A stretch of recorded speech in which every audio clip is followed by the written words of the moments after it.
Did you know there was a guy in the Bible who lived for over 900 years?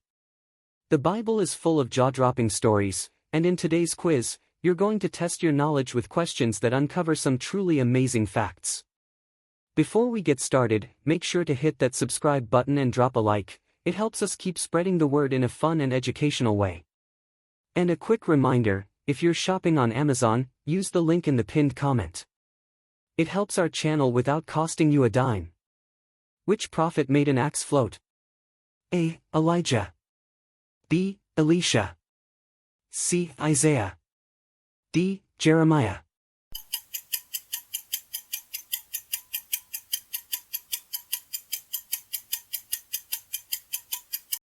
Correct answer, B. Elisha. Verse. Then the man of God asked, "Where did it fall?" When he showed him the place, Elisha cut a stick and threw it there, and made the iron float. 2 Kings 6 verse 6.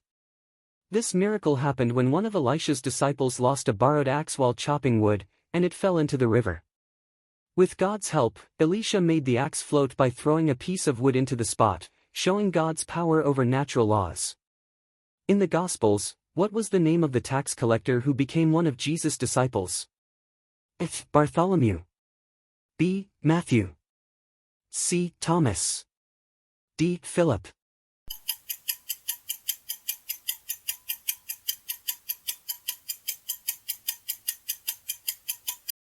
Correct answer, B. Matthew. Verse. As Jesus went on from there, he saw a man named Matthew sitting at the tax collector's booth. "Follow me," he told him, and Matthew got up and followed him. Matthew 9 verse 9. Matthew was a tax collector, a job that was looked down upon by Jews because it was seen as corrupt and in cahoots with the Roman Empire. Despite this, Jesus called him to be one of his disciples. Matthew's story shows that God's call reaches anyone, no matter their past or occupation. Which book did Paul write mainly to address spiritual gifts and their misuse? A. Romans. B. Ephesians. C. 1 Corinthians. D. Galatians.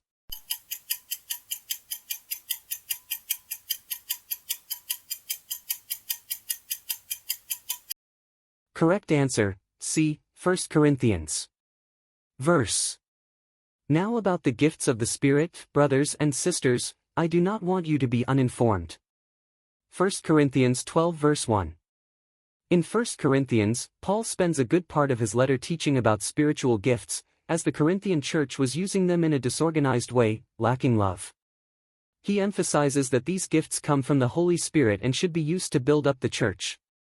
Chapter 13, famous for speaking about love, is right at the heart of this teaching. In the book of Revelation, how many churches are mentioned in the letters? A. 5. B. 6. C. 7. D. 12.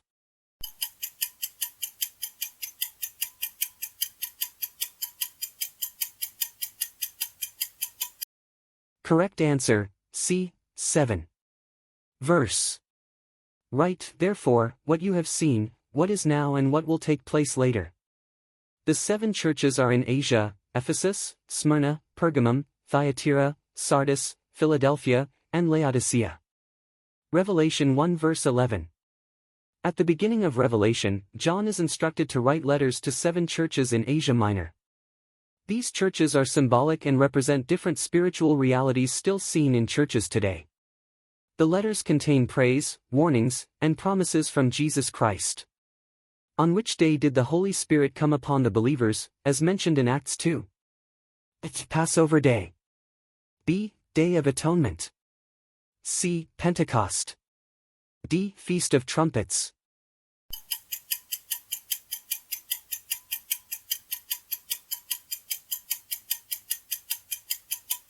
Correct answer, C. Pentecost. Verse. When the day of Pentecost came, they were all together in one place. Suddenly a sound like the blowing of a violent wind came from heaven and filled the whole house where they were sitting. Acts 2 verses 1-2. The Holy Spirit descended on the disciples on Pentecost, 50 days after Passover. This event marked the beginning of the Christian church, when the believers were filled with the Spirit and began speaking in other languages as a sign of God's power. It was the fulfillment of Jesus' promise about the Comforter. Which angel is known for delivering God's messages? A. Michael. B. Gabriel. C. Raphael. D. Uriel.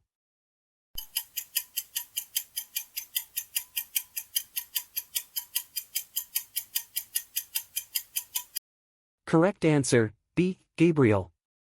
Verse. The angel Gabriel went to her and said, "Greetings, you who are highly favored. The Lord is with you." Luke 1 verse 28. The angel Gabriel is God's messenger, appearing in several biblical stories, including the announcement of the births of John the Baptist and Jesus. His role is to deliver God's messages, bringing guidance and important revelations. What was the relationship between Ruth and Naomi? Mother and daughter. B. Mother-in-law and daughter-in-law. C. Sisters. D. Aunts.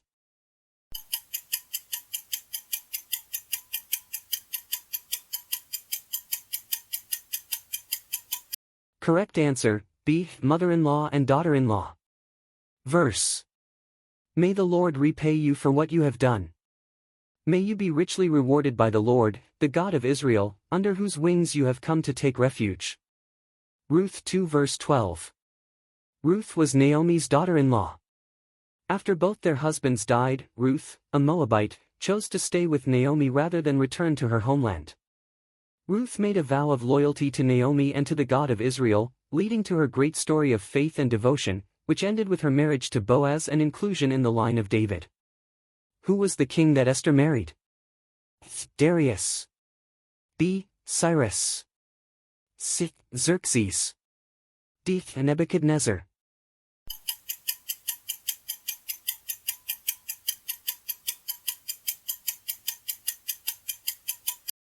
Correct answer, C. Xerxes. Verse. And Esther was taken to King Xerxes, to the royal residence in the 10th month, the month of Tevath, in the 7th year of his reign. Esther 2 verse 16. Esther married King Xerxes, also known as Ahasuerus, who ruled the Persian Empire. Esther, a young Jewish woman, was chosen to be queen after the removal of the former queen, Vashti. She became known for her courage and wisdom, especially when she interceded for her people to save them from Haman's plan of destruction. What miracle did Elijah perform with a widow's oil? A. Gave the oil to the poor. B. Healed the widow. C. Raised the widow's son from the dead. D. Multiplied the oil.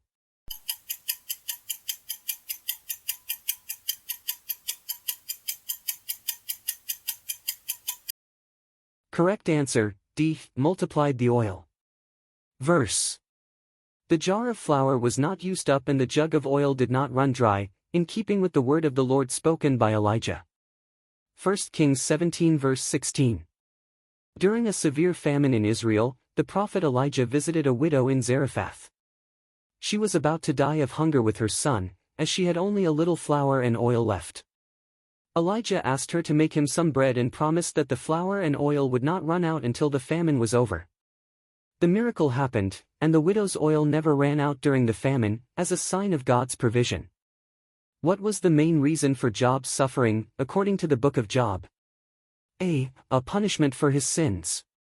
B. It was a test of his faith and trust in God. C. A consequence of his disobedience. D. Due to his lack of love for God.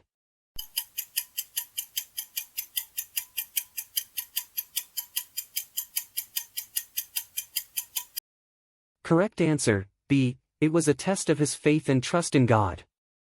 Verse. And the Lord said to Satan, Behold, he is in your hand, but spare his life. Job 2 verse 6. Job's suffering, according to the book of Job, was a test of his faith and loyalty to God. Satan challenged God by claiming that Job only worshipped him because of his material blessings and prosperity. God allowed Job to be tested through great suffering, but Job never denied his faith in God, despite all the losses and hardships. His perseverance and trust in God, even amid suffering, make Job an example of patience and faith. It was a blessing having you here. We hope this content has fed your faith and sparked your curiosity about the Word. Keep following the channel, leave a like, and hit the bell to not miss the next videos. And remember, every verse is an invitation to draw closer to God. See you next time.